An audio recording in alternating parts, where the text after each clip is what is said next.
Pessoal, vamos lá para a gente começar um novo tema de direito administrativo, sem dúvida alguma, um tema extremamente importante para a gente dentro da nossa matéria, para quem tem o objetivo, né, de ocupar um cargo público, para quem tem o objetivo de se tornar, então, um servidor.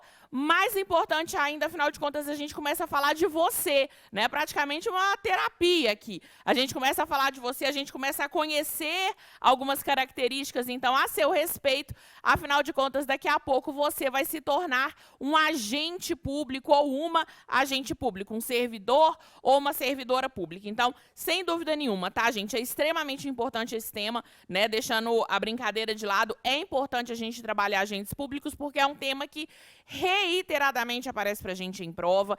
É um tema que nós temos diversos entendimentos jurisprudenciais acerca do tema, né? Porque mexe, obviamente, ali com a vida das pessoas. Então, quanto mais mexe com a vida das pessoas, mais decisões a gente vai ter, né? Mais buscas ao Poder Judiciário a gente vai ter, e, consequentemente, mais decisões. Então, é bem importante mesmo a gente trabalhar. A gente vai ter um bom tempo aqui nessa nossa aula para trabalharmos esse tema, que são os agentes públicos. Tá certo? Bora começar a falar deles. A gente tem que começar com uma parte, obviamente, mais doutrinária, mas a gente também vai, enfim, conversando sobre questões mais atuais com relação a isso. Então, a gente começa a nossa aula de agentes públicos.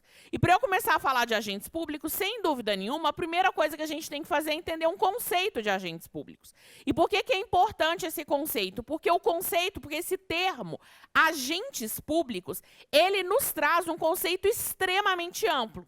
Quando eu falo de agentes públicos, eu estou falando de uma série de pessoas, né? Então, o conceito de agentes públicos, o termo, a expressão agentes públicos, ela é uma expressão, ela traz para a gente um conceito bem amplo dentro do direito administrativo. E por que vai ser bem amplo, gente? Basicamente, o que eu preciso inicialmente que você entenda é que vai ser considerado agente público qualquer pessoa que exerça uma função pública. Simples assim. Vai ser considerado agente público qualquer pessoa que exerça uma função pública, seja de que maneira for. Então, seja de forma temporária, seja de forma permanente, seja de forma remunerada, seja sem remuneração, seja porque está ocupando um cargo público, porque está ocupando um emprego público, porque simplesmente firmou um contrato para exercer uma função, está exercendo um mandato, enfim, do jeito que for, tá? Do jeito que for, vai ser considerado agente público. Então, desde uma pessoa que ocupa um cargo público efetivo, que fez concurso, que adquiriu estabilidade, que vai ficar lá naquele cargo público se der tudo certo para o resto da vida, seja o mesário da eleição, que vai lá só no dia da eleição, eles são considerados agentes públicos da mesma maneira. Tá? É um conceito amplo, claro que aí depois a gente vai começar a aprofundar dentro desse conceito, mas é um conceito amplo que considera agente público qualquer pessoa que exerce uma função pública. A gente pode depreender esse conceito, a gente pode perceber esse conceito lá na lei de improbidade administrativa. A gente não está tendo aula de improbidade administrativa agora, tá? Não preocupa. Mas se a gente pega o artigo 2º da lei 8429 de 92, a gente consegue perceber esse conceito de agentes públicos lá na lei de improbidade. A lei de improbidade, ela se preocupa, né, em trazer um conceito de agentes públicos, afinal de contas. O agente público é uma das figuras, né, quando a gente fala de improbidade. E aí lá no artigo 2º ele vai trazer para a gente o seguinte, olha só, vai comigo lá na lei. Para os efeitos dessa lei, consideram-se agente público o agente político, o servidor público e todo aquele que exerce, ainda que transitoriamente ou sem remuneração, por eleição, nomeação, designação, contratação ou qualquer outra forma de investidura ou vínculo, mandato, cargo, emprego ou função nas entidades referidas no artigo 1º dessa lei. E aí lá no artigo 1º vai ter as entidades, né, da administração pública, administração direta e indireta, que recebem ajuda da administração, etc, etc. Então, olha só, voltando lá. Então, a gente vai ter, dentro desse conceito de agente público, o agente político, a gente vai falar dele mais para frente, o servidor público, que aí a gente vai poder falar do servidor público seletista, do temporário, do estatutário, também vamos falar de todos eles, e todo aquele que exerce, olha isso, ainda que transitoriamente ou sem remuneração. Então, mesmo que seja só um dia, seja que sejam horas de função pública, eu sou considerado naquele momento agente público. Mesmo que seja sem remuneração, não estou recebendo nada para isso, também vou ser considerado agente público. Seja por eleição, né? Então, por exemplo, aqueles cargos que são eleitos. Seja por nomeação, então aquela pessoa que fez o concurso foi nomeada ou que foi nomeada por um cargo de livre nomeação. Seja por designação, por exemplo, eu fui designada para ser jurada num tribunal do júri. Seja por contratação, por exemplo, eu fui contratada para prestar um determinado serviço temporário para a administração, eu fui contratada para ocupar um emprego público numa pessoa jurídica de direito privado, da administração indireta, enfim, ou qualquer outra forma de investidura ou vínculo. Mandato, cargo, emprego ou função nas entidades, lá do artigo 1º. Então, gente, do jeito que for, se uma determinada pessoa ela está exercendo uma função pública, ela é considerada agente público. Simples assim esse conceito, tá certo? Essa ideia, né, esse conceito amplo, a gente percebe também, a gente encontra também lá no Código Penal, vou pegar o Código Penal aqui pra gente, só que o Código Penal, ele usa um outro termo, o Código Penal, ele usa o termo funcionário público, tenho certeza que você já deve ter ouvido esse termo em algum momento aí na sua vida, né? Hoje, não se usa mais, tá, no direito administrativo, a gente falar funcionário público. A gente vai falar em agente público, depois a gente vai falar em servidor público, a gente vai trabalhar todas as espécies que nós temos aqui de agentes públicos. Mas o Código Penal, vamos combinar, né, gente? O Código Penal, ele é lá de 40, né? Ele é de 1940. Então, o Código Penal, ele usa alguns termos que hoje não se usam mais, estão meio demodê, vamos dizer assim, mas a gente consegue perceber que ele traz também uma ideia de um sentido mais amplo para o termo funcionário público. Olha só, estou lá no artigo 327 do Código Penal. Considera-se funcionário público para os efeitos penais quem, embora transitoriamente ou sem remuneração, exerce cargo, emprego ou função pública. Equipara-se a funcionário público quem exerce cargo, emprego ou função em entidade paraestatal e quem trabalha para a empresa prestadora de serviço contratada ou conveniada para execução de atividade típica da administração. Então, de um jeito ou de outro, eu tenho uma ideia mais ampla aqui também, né? De quem ocupa cargo, quem ocupa emprego, quem exerce apenas uma função pública, é considerado também aqui, nos termos, né, do Código Penal, funcionário público. No direito administrativo, repetindo, a gente não usa mais esse termo funcionário público, a gente vai falar em agente público, e o agente público vai ter todas as espécies que a gente vai começar a trabalhar a partir de agora. Certo? Beleza, então. Então, entendido esse conceito de agentes públicos, a gente tem que entender que todo mundo que está ali exercendo de alguma maneira função pública entra dentro desse conceito, entra dentro desse termo. E a gente precisa começar a diferenciar essas pessoas. Afinal de contas, são diversas as formas de vínculo, são diversas as formas que eu tenho de vínculo e de ligação com a administração para que eu exerça essa função pública. Então, a gente precisa trabalhar a partir de agora quais são as formas de classificar os agentes públicos. Deixei já preparado para vocês aqui um esqueminha. Quem quiser dar um print aí na tela, né, e depois copiar no caderno, a gente vai trabalhar cada uma dessas caixinhas aqui, a gente vai trabalhar cada uma dessas pessoas aqui separadamente, tá? E com bastante calma, a gente não está com pressa, a gente tem um tempo ótimo para a gente estudar cada uma dessas espécies aqui. Tá? Mas só te explicando aqui bem rapidamente, então. Então, a gente vai pegar, para quem está, talvez, assistindo no celular, que está pequenininho, eu vou lendo para vocês o que está dentro de cada uma dessas caixinhas, tá? A gente vai pegar, inicialmente, aqui, aquele termo que nós vimos, que são o agente público, né? Então, o agente público, que é aquela pessoa, todas as pessoas que exercem, de alguma maneira, a função pública. E aí, nós vamos dividir o agente público em duas categorias diferentes, em duas espécies diferentes. Nós vamos ter, de um lado, aqui, o chamado agente de fato, pode deixar aí para o pessoal ir copiando. Nós vamos ter, de um lado, o chamado agente de fato. E, de outro lado, nós vamos ter o agente público de direito. Então, de um lado, o agente de fato e, de outro lado, o agente público de direito. Então, vai ser uma primeira, né, divisão que nós vamos fazer. A gente vai entender o porquê dessa divisão. A gente vai entender a diferença, né, do agente de fato e do agente público de direito. E aí, depois, a gente vai ficar falando de agente de fato. E aí, nós vamos ver que o agente de fato ele pode ser um agente de fato necessário ou um agente de fato putativo. Então, o agente de fato necessário e o agente de fato putativo. Não preocupa, tá, gente, inicialmente de saber quem é quem, a gente vai trabalhar com bastante cuidado. O que eu quero é que, depois que eu trabalhar todas essas espécies, aí sim, você consiga olhar para esse quadro e saber todos esses conceitos. Mas, por enquanto, estamos de boa aqui só iniciando o raciocínio. E aí, depois que a gente entender, então, quem é o agente de fato necessário, quem é o agente de fato putativo, aí a gente vai para o agente público de direito. E aí nós vamos ver que o agente público de direito ele pode se dividir em 4 espécies. Eu vou dividir o agente público de direito em particular em colaboração, agente político, militar, que alguns autores colocam aqui também, outros não, mas quando eu for falar do militar eu explico para vocês, e o servidor público em sentido amplo. Então, são as 4 divisões, as 4 espécies que nós temos do agente público de direito, tá? Particular em colaboração, agente político, militar, servidor público em sentido amplo. E aí, depois, para finalizar, a gente vai pegar o servidor público em sentido amplo e vai dividi-lo em 3. E aí, a gente vai ter o servidor temporário, o servidor seletista e o servidor estatutário. Então, o servidor público em sentido amplo, ele vai se dividir em servidor público temporário, servidor seletista e servidor estatutário.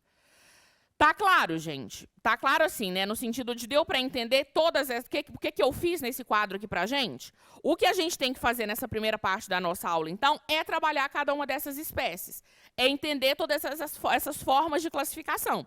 Eu preciso que depois que eu terminar, quando eu parar lá, quando eu terminar lá o servidor estatutário, você consiga voltar nesse quadro e aí sim, você consiga olhar para ele e entender todos os pontos importantes com relação a todas essas espécies. Certo? Bora começar a fazer isso então? Então, vamos começar a falar do agente de fato. Então, a gente começa inicialmente com os agentes de fato. Quem são os agentes de fato? Para quem quiser colocar um conceito no caderno, tá? Os agentes de fato são aquelas pessoas que exercem uma função pública,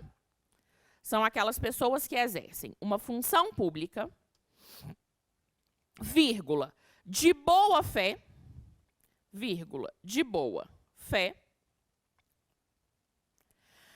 sem vínculo com a administração. Sem vínculo com a administração. Então, os agentes de fato são aqueles que exercem uma função pública de boa fé, sem vínculo com a administração. Vamos entender esse conceito aqui, tá, gente? Primeiro, o agente de fato ele é uma espécie de agente público, então ele exerce função pública, como qualquer outro agente público. Só que esse agente de fato ele vai exercer essa função pública sem vínculo com a administração pública. Ele não possui um vínculo jurídico, ele não possui um vínculo válido com a administração, mas ainda assim ele está de boa fé exercendo uma função pública. Então, não existe um vínculo entre o agente de fato e a administração, mas ainda assim ele está exercendo uma função pública e ele está exercendo essa função pública de boa fé. Vou trabalhar vários exemplos para vocês conseguirem enxergar, tá? Mas só entende esse conceito inicial. Por que eu estou ressaltando tanto e fiz questão de colocar aqui no conceito que o agente de fato ele está de boa fé? Porque eu preciso garantir que você entenda que o agente de fato ele é diferente do usurpador da função pública. O agente de fato, repetindo, ele é diferente do usurpador da função pública. Quem que é o usurpador da função pública? Gente, o usurpador da função pública é uma pessoa que vai exercer uma função pública sem vínculo com a administração, só que ele vai exercer essa função pública de má fé. Ele quer se beneficiar de alguma maneira, ele quer ganhar alguma coisa exercendo aquela função. Então, se ele está de má fé, exercendo uma função sem ter vínculo com a administração, ele não é agente de fato.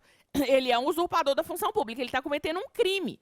Porque lá no Código Penal, no artigo 328, eu tenho esse crime, olha só, eu tenho esse tipo penal, a usurpação de função pública. Usurpar o exercício de função pública, eu tenho pena de detenção. Se o do fato o agente tiver algum tipo de vantagem, pior ainda, é pena de reclusão. Então, o usurpador da função pública é essa pessoa que está ali de má fé, sabendo que não tem vínculo com a administração e mesmo assim querendo exercer aquela função. E isso está errado, tá? Isso não entra para a gente aqui dentro do nosso conceito de agente público, não. O agente, de fato, é aquela pessoa que está exercendo uma função pública de boa fé, sem vínculo com a administração. E aí você pode estar olhando para minha cara e falando, tá, Flávia, mas como que alguém vai exercer uma função pública sem vínculo com a administração de boa fé? De duas maneiras diferentes, ou sendo um agente de fato necessário, ou sendo um agente de fato putativo. O agente de fato necessário é aquela pessoa que vai exercer uma função pública de boa-fé, sem vínculo com a administração, em uma situação de calamidade, em uma situação de emergência, em uma situação de necessidade, né, gente? Então, se eu tenho uma determinada pessoa que não tem vínculo algum com a administração pública, mas ainda assim, vê que numa determinada situação tem a necessidade da sua atuação, está numa situação de calamidade, numa situação de emergência, e aí ele vai lá de boa fé, sem vínculo nenhum com a administração, mas ainda assim vai ali tentar ajudar, vai exercer uma função pública, nós temos então o chamado agente de fato necessário. Então, se eu tenho uma situação de calamidade, se eu tenho uma situação de necessidade de alguém, um particular qualquer, vai tentar ajudar exercendo uma função pública, ele se enquadra dentro do agente de fato necessário. A gente consegue enxergar o agente de fato necessário, muitas vezes, em situações de calamidade pública. Não sei se vocês vão se lembrar, acredito que vocês devem se lembrar, daquele acidente, né, que na verdade não se pode falar em acidente, em Brumadinho, né, da barragem, da represa da barragem, né? Vocês lembram, obviamente, né, daquela tragédia. E aí, eu estou aqui em Belo Horizonte, né, que é bem perto de Brumadinho, eu acompanhei muita gente, por exemplo, se mobilizando, muitos particulares, se mobilizando ali no dia da tragédia, nos dias seguintes à tragédia, para ir para lá tentar ajudar. Então, por exemplo, o lugar que aconteceu, né, a tragédia, que a barragem estourou, era um lugar que tinha muita gente que conhecia as matas, porque faziam trilhas, né, de moto, trilha de carro, etc, etc. Então, eu vi, por exemplo, muita gente aqui de Belo Horizonte, região, enfim, se juntando, formando grupos no WhatsApp, das pessoas que faziam trilha de moto lá perto, por exemplo, porque eles já conheciam ali os caminhos e aí eles se disponibilizaram a ir até lá para entrar no meio das matas, enfim, para tentar achar as pessoas que estavam desaparecidas. Eram pessoas que não tinham vínculo algum com a administração pública, mas elas estavam ali naquele momento, né, quando estavam ali tentando ajudar, de boa fé tentando exercer aquela função para ajudar naquela situação. No final, né, juntou tanta gente para ajudar que aí o Corpo de Bombeiros falou, gente, não, obrigada, mas deixa que a gente resolve aqui, porque senão ia acabar, né, tendo mais confusão ainda. Mas durante um determinado tempo teve muito particular ali que ajudou, né, logo em seguida do que aconteceu. E essas pessoas, elas nada mais são do que agentes de fato necessários. Elas não têm vínculo algum com a administração pública, porque eu não estou falando da Defesa Civil, eu não estou falando do Corpo de Bombeiros, estou falando de particulares que naquela situação de necessidade foram tentar ajudar, foram exercer, então, uma função pública. Então, agente de fato necessário não tem vínculo com a administração, mas está de boa fé exercendo uma função numa situação de necessidade, de calamidade, de emergência. Diferente do agente de fato necessário é o agente de fato putativo. O agente de fato putativo é aquela pessoa que acredita ter um vínculo com a administração. Ela acredita de fato, o nome putativo é por causa disso, ela acredita ter um vínculo com a administração. Ela está exercendo uma função pública em uma situação de normalidade, então não é uma situação de emergência para a gente conseguir diferenciar com o agente de fato necessário, mas ela está exercendo uma função numa situação de normalidade com um vício na sua investidura. Ela está exercendo a função pública numa situação de normalidade com um vício na sua investidura. O agente de fato putativo, gente, ele acredita ter um vínculo com a administração, ele acha que ele realmente tem um vínculo com a administração. Mas, por algum motivo, aconteceu um vício na sua investidura, ou seja, aconteceu um vício na sua transformação em servidor. Porque a ideia, o que a gente chama, né, de investidura, é justamente a transformação de alguém em servidor público.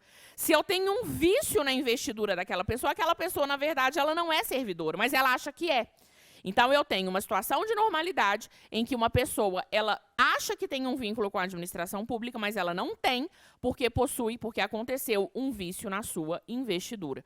Vamos pensar comigo aqui num determinado exemplo. Imagina que Maria, ela fez um determinado concurso público, ela foi aprovada nesse concurso público, ela foi nomeada, ela tomou posse, ela entrou em exercício. Então, ela seguiu todo o caminho para ocupar um determinado cargo público. E está lá trabalhando, entrou em exercício. Quando eu falo que entrou em exercício, é porque está indo trabalhar, está cumprindo horário, está batendo ponto, está exercendo a função dela, está lá normal, tá? Exercendo a função dela. Só que ninguém contou para Maria que o concurso que ela fez foi anulado. Aconteceu alguma coisa lá no concurso dela, teve alguma ilegalidade no concurso que ela fez e o concurso que ela fez foi anulado. Só que ela ainda não está sabendo disso, coitada. Ela está indo trabalhar todo dia achando que ela tem um vínculo com a administração, mas na verdade ela não tem. Porque se o concurso que ela fez foi anulado, tudo que aconteceu depois também foi anulado.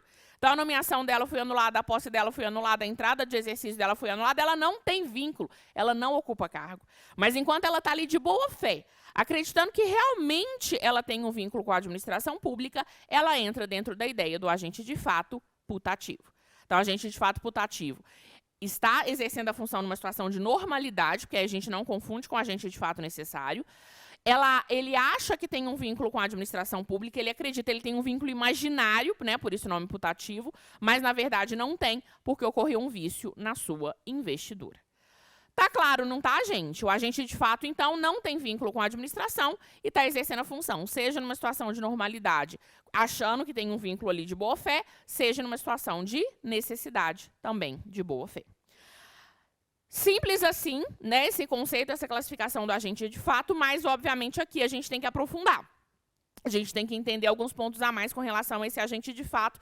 E aí eu trouxe duas observações para a gente pensar aqui. Tá? Primeira observação que eu trouxe para vocês é para a gente analisar se eu tenho a convalidação dos atos que foram editados pelo agente de fato. Então, o agente de fato, ele editou um determinado ato, só que esse ato, ele, na verdade, né, inicialmente ele não poderia existir, porque aquela pessoa ela não tem vínculo com a administração, então ela não teria competência para editar esse ato, mas eu quero analisar com você se seria possível ou não a convalidação desses atos. Seja quando o agente de fato necessário editou um ato, seja quando o agente de fato putativo editou um ato, se aquele ato que foi editado por um agente de fato, ele pode ou não, ele deve ou não ser convalidado pela administração. Vamos analisar cada situação diferente, tá? Inicialmente, a gente pode falar do putativo.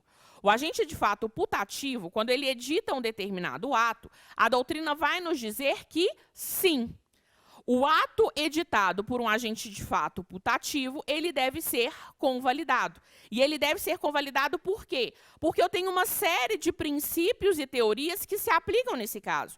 Quando eu tenho um agente de fato putativo atuando, pessoal, eu tenho teoria da aparência, você concorda comigo? Pensa na história lá da Maria. A Maria está lá trabalhando. Maria, imagina que está atrás de um determinado balcão de uma repartição pública trabalhando. Se eu, particular, chego lá e a Maria vai lá e edita um determinado ato administrativo, tem a aparência de que a Maria é uma agente pública, você concorda? Ela está lá dentro, exercendo a função dela. Aparentemente, para mim, ela tem um vínculo com a administração. Eu não vou falar, Maria, olha só, confere aí se você tem um vínculo certo com a administração, se não teve um vício na sua investidura, para eu saber se eu posso acreditar nesse ato que você editou ou não. Não. Eu tenho uma teoria da aparência quando eu vejo alguém dentro da administração exercendo uma função, até porque ela própria acha que ela tem. Então, eu tenho teoria da aparência. Eu aplico o princípio da boa-fé. A Maria está de boa-fé editando aquele ato. Eu, particular, estou de boa-fé recebendo aquele ato. Então, o princípio da boa-fé ele vai reger aqui essa possibilidade de convalidação dos atos. Eu tenho que respeitar o princípio da segurança jurídica. Imagina que insegurança que eu teria, eu particular, se toda vez que eu chegasse na administração para fazer alguma coisa, para pedir um determinado ato, eu não tivesse certeza se teve algum vício na investidura daquela pessoa que está ali dentro do balcão ou não. Não tem como a gente saber. Então, eu tenho que garantir uma segurança jurídica. E, além disso tudo, eu tenho a presunção de legalidade. Né? A presunção de que aqueles atos que são editados pela administração, eles são legais, eles são legítimos. Né? Então, presunção de legalidade, legitimidade, enfim. Então, os atos que são editados pelo agente de fato putativo, eles devem, sim, ser convalidados. Pensando no exemplo, tá? Imagina que a Maria... Essa agente de fato putativo que a gente está pensando aqui, imagina que a Maria, ela tem a função lá dentro, né, daquela repartição pública de receber o pagamento de uma taxa e de emitir um recibo quando um determinado particular vai lá pagar aquela taxa. Então, eu vou lá, chego lá no lugar que eu tenho que pagar a taxa, aí tá uma pessoa lá na minha frente, lá dentro da repartição pública, que é a Maria, e aí eu vou lá, pago para a Maria um determinado valor, a Maria emite um recibo falando que eu paguei aquela taxa. A Maria emitiu um ato administrativo, então, confirmando que eu paguei aquela taxa. Só que, na verdade, Maria, ninguém sabia, descobriu depois, ela é um agente de fato putativo. Aquele ato, ele é convalidado? Aquele recibo, ele vai ser convalidado? Sim. Eu paguei de fato, né? Eu paguei, entreguei lá o dinheiro, ela me deu o recibo, tudo bonitinho. Então, eu tenho a teoria da aparência e todos esses princípios que a gente viu aqui, que justificam, então, a convalidação desse ato editado pelo agente de fato putativo. Da mesma maneira, a doutrina ela vai defender que no caso do agente de fato necessário, se o terceiro ele estiver de boa fé, o ato ele deve sim ser convalidado. Então, no agente de fato necessário, se o terceiro, né, que recebe aquele ato, né, o destinatário daquele ato, ele também estiver de boa fé, porque a gente já sabe que o agente de fato necessário está, aquele ato ele também vai ser convalidado. Ele vai ser convalidado pelo princípio da boa fé. Porque se o terceiro, aquela pessoa que está recebendo aquele ato, ele está de boa fé, beleza. Ele tem, então, com base nesse princípio da boa fé, o direito de que esse ato ele seja convalidado. Vou dar um exemplo para vocês que aconteceu, tá? Já tem alguns anos isso. Eu entrei no Instagram um dia, lá no DM do Instagram, aí tinha uma mensagem de um aluno meu. E aí um aluno meu falando, professora, lembrei de você. Tô aqui parado no trânsito, no anel rodoviário, na estrada tal, era uma estrada, tô aqui no anel rodoviário, sei lá qual, e eu lembrei de você. E tô parado no trânsito, a mensagem dele falava, tô parado no trânsito há, sei lá, 3 horas, agora que eu descobri o porquê que o trânsito estava parado, e lembrei de você. Eu já falei, gente, por quê, né? Tá parado há 3 horas no trânsito, lembrou de mim? Já achei que era alguma coisa, tipo, de falar que eu não dirijo bem, porque tem muita gente que me zoou por causa disso. Mas não, aí ele me mandou uma foto. E aí, qual que era a foto? Tinha tido um acidente de trânsito na estrada ali, né, na via. E aí, tava, né, não dava para passar, era mão dupla, né, então não dava para passar na via na que ele estava, né. E aí ele tirou uma foto e na foto dava para a gente ver claramente. Era um acidente de trânsito.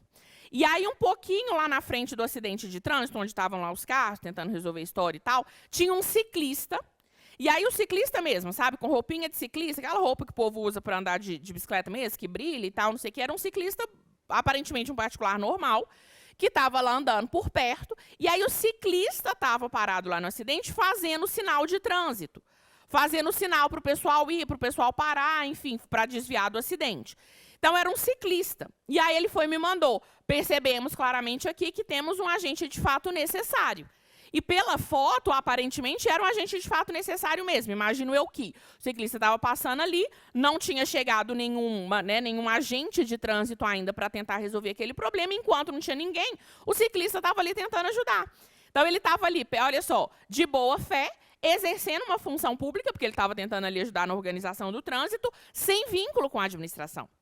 Então, naquela situação ali, eu tenho um agente de fato. E aí, imagina que, nesse caso aconteceu, o ciclista, em algum momento, ele virou para o carro que estava indo na direção do acidente, e aí ele fez um sinal para aquele carro entrar na contramão para desviar do acidente. Só que era um lugar que, inicialmente, eu não poderia desviar, eu não poderia sair da minha faixa, porque era uma faixa contínua. Só que aquele ciclista foi lá, fez o sinal, aquele agente de fato necessário foi lá, fez um sinal, a pessoa entrou na contramão e continuou. Só que imagina que naquele lugar tinha uma câmera de trânsito e filmou aquela pessoa invadindo a via que não poderia ter invadido. Ele naquele carro indo de um lado, passando por onde não poderia passar para continuar. Só que ele só fez aquilo porque um agente de fato necessário mandou ele fazer. Aquele agente de fato necessário sinalizou que ele podia passar pela contramão. Nesse caso, essa atuação, esse ato do agente de fato necessário vai ser convalidada pela administração? A administração vai olhar e falar, é realmente esse carro aqui passou na contramão. Não, mas aquele agente de fato necessário, ele falou para ele fazer isso. A administração pública vai convalidar esse ato? Vai. Ainda que não tenha teoria da aparência, porque no agente de fato necessário não tem teoria da aparência. Na foto que o aluno me mostrou, em momento algum, eu olhei e falei, olha só um agente de trânsito, porque ele não era um agente de trânsito, ele estava com roupa normal.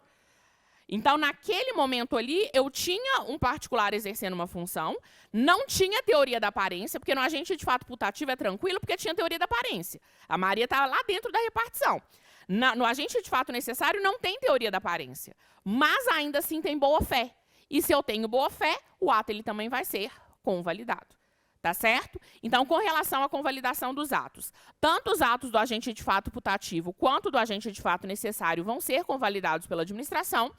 O fundamento muda, né? Porque lá no putativo eu tenho teoria da aparência e do necessário não, mas de toda maneira a boa fé ela justifica a convalidação. Ok? Ok. Para finalizar, a segunda observação, que é com relação à responsabilidade civil do Estado. responsabilidade civil do Estado. Vou colocar só o Estado aqui de letra maiúscula. Com relação à responsabilidade civil do Estado, o que eu quero analisar com você, gente? O agente de fato, então, seja o necessário, seja o putativo, que a gente vai pensar nas duas hipóteses aqui, causou danos a um terceiro. O agente de fato putativo, quando estava ali exercendo a função, causou danos a um terceiro, causou prejuízo a um particular. Nesse caso, o Estado, ele vai se responsabilizar? O Estado, ele tem responsabilidade por desses danos causados pelo agente de fato? E aí a gente também vai ter que analisar separadamente cada um deles. Vamos começar com o putativo. A doutrina vai nos afirmar que, sim, o Estado, ele vai se responsabilizar pelos danos causados pelo agente de fato putativo. A ideia é que o agente de fato putativo, gente, ele atua com teoria da aparência e boa-fé. Então, ele está atuando ali. Quando eu olho para ele, eu acho que ele realmente é um agente público, ele está de boa-fé, o particular também está de boa-fé, está todo mundo de boa-fé.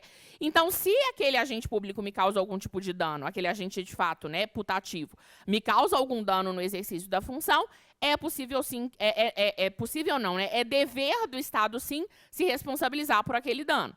Então, se a Maria, agente de fato putativo, eventualmente causa um prejuízo ao particular, o Estado, ele vai se responsabilizar. Depois, beleza, ele vai lá e cobra da Maria. Mas o Estado vai se responsabilizar perante o terceiro que sofreu aquele prejuízo. Aqui é tranquilo, aqui a teoria da aparência possibilita, justifica essa responsabilidade civil do Estado. O difícil, o diferente vai ser com relação ao agente de fato necessário. Porque no agente de fato necessário não tem teoria da aparência, lembra? Eu não olho para aquele ciclista e eu acho que ele é um agente público. Eu não olho para ele e falo, olha só, um servidor público atuando, exercendo a sua função. Não, aparentemente ele é um particular que está simplesmente exercendo função pública. Então, como não tem teoria da aparência, a doutrina vai nos dizer que não. Que o Estado, ele não vai ter responsabilidade civil pelos danos causados pelo agente de fato necessário. O Estado não tem responsabilidade civil pelos danos causados pelo agente de fato necessário. Justamente porque eu não tenho a teoria da aparência. Justamente porque nada faz com que eu acredite que aquela pessoa é um agente público. Então, se aquela pessoa, né, ela está ali exercendo a função, mas eu consigo enxergar que ela não é um agente público, eu não tenho, nesse caso, a responsabilidade civil do Estado. E aí, eu vou te dar o melhor exemplo da minha vida de agente de fato necessário. É o meu agente de fato necessário favorito, sempre vai ser, pode aparecer outro, mas vai ser sempre o meu agente de fato necessário favorito, que é o Zeca Pagodinho. Zeca Pagodinho você conhece, né? Se você não conhece, gente, você está perdendo uma das melhores pessoas dessa vida para você conhecer. Eu não conheço pessoalmente, mas eu já acho que eu sou a melhor amiga dele. Porque eu poderia ser. Se ele me conhecesse, a gente ia ser melhor amigo. Então, Zeca Pagodinho, gente, um dia, ele estava lá em Xerém, que é onde ele mora, e estava tendo uma chuva, estava tendo muita chuva lá na região. E aí teve uma enchente numa região de Xerém, de uma região lá de perto onde ele mora. O que Zeca Pagodinho maravilhoso fez, gente? Zeca Pagodinho pegou seu quadriciclo e ele foi ajudar as pessoas na enchente. Então, ele foi lá, pegou o quadriciclozinho dele, pode colocar aqui para o pessoal ver o Zeca Pagodinho. E aí, deixa eu colocar aqui nas imagens. E aí, o Zeca Pagodinho, ele pegou o quadriciclo dele e foi ajudar a galera na enchente. Porque ele é assim, ele é maravilhoso, ele é o mais gente boa de todos. Então, ele foi ajudar o pessoal na enchente. Vocês conseguem perceber que o Zeca Pagodinho, nesse momento, ele está exercendo uma função pública? Tá, não tá? Ele está ajudando a galera que está na enchente ali, precisando sair do lugar que está enchendo. Então, o Zeca Pagodinho, pode voltar para cá. Então, o Zeca Pagodinho é um agente de fato necessário. O Zeca Pagodinho é um agente de fato necessário porque ele está exercendo uma função pública de boa fé, sem vínculo com a administração, numa situação de necessidade, numa situação de calamidade, numa situação de emergência. Zeca Pagodinho é nosso agente de fato necessário favorito? É o seu também? Então, beleza. Então, o Zeca Pagodinho, ele está ali exercendo a função dele. Quando você olha para essa foto, voltando lá na foto dele, você olha para essa foto e fala, olha só, um servidor público exercendo uma função? Não. Tem teoria da aparência? Você acha que ele trabalha para o Estado e que por isso ele está exercendo essa função? Não, gente, ele está de Havaiana. Ele está ali realmente exercendo a função sem vínculo nenhum com a administração. Não tem teoria da aparência, pode voltar. Então, se não tem teoria da aparência, a ideia, o entendimento da doutrina é que o Estado não se responsabiliza por esses danos. Imagina que nesse dia aí que o Zeca Pagodinho estava carregando o pessoal da enchente, ele deixa alguém cair do quadriciclo e alguém, sei lá, quebra o braço. O Estado vai se responsabilizar por esse dano? Não. O Estado não se responsabiliza por esse dano, tendo em vista que nós temos aqui um agente de fato necessário que não se aplica, então, à teoria da aparência. Agora, o que a doutrina vai nos dizer? Beleza, o Estado não se responsabiliza, e isso pode aparecer na sua prova, tá? O Estado não se responsabiliza pelos danos causados pelo agente de fato necessário, já que não existe teoria da aparência. Mas, no caso prático, qual que é o raciocínio que a gente tem que ter? Ou numa eventual prova oral, numa prova discursiva, qual que é o raciocínio que a gente tem que ter? O Estado não responde pela conduta do agente de fato necessário, mas o Estado ele pode se responsabilizar pela omissão que causou. Se o Estado ele se omitiu no exercício de uma função, se o Estado teve, se eu tenho, né, numa situação concreta, uma omissão do Estado que fez com que particulares que não tinham nada a ver com o Estado tivessem que ajudar porque o Estado não estava ajudando, o Estado se responsabiliza. O Estado, ele responde por omissão. Quando você estuda a responsabilidade civil do Estado, você estuda a responsabilidade civil do Estado por omissão. Então, o Estado não se responsabiliza pela conduta do agente de fato necessário. Mas o Estado ele pode se responsabilizar pela omissão que levou à atuação do agente de fato necessário. Percebe? Tranquilo? Beleza.